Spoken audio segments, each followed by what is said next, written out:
would you accept that your government failed in implementing UNCAC and some of the legislations under UNCAC? We met with the unions concerning UNCAC after the United Nations presented their report. The United Nations presented their report and said, listen, these are the things that we believe that you need to do. I personally met with the unions, and when we sat down with them, I told them, this is the document. Now you go through it and you tell us what your priorities are in terms of which of these you want to see passed. I met with them months before the general election, and they did not get back to me. Did not get back to me to say, okay, of the things that you have here that were recommended by the United Nations, we want you to implement these. They have not done that.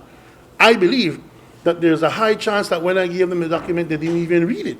When I met with them and I presented to them a solution that would require work, then you can't make noise no more. No, you have to work. It is unfair that the leadership of the unions at times does not inform the general membership of their unions. And that is the next thing that we need to be full and frank about.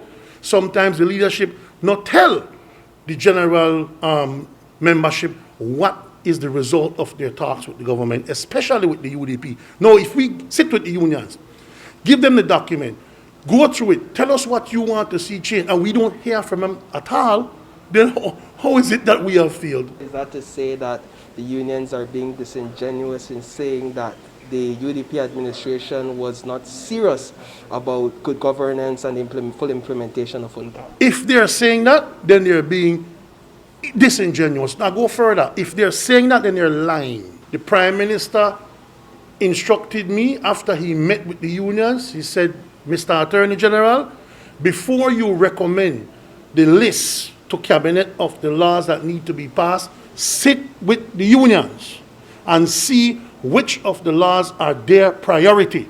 Let them tell you what is the top 5 or the top 10. When they have given you that, you come back to Cabinet and then we take steps to pass those laws. The unions didn't get back to me. Sorry, so why for me do?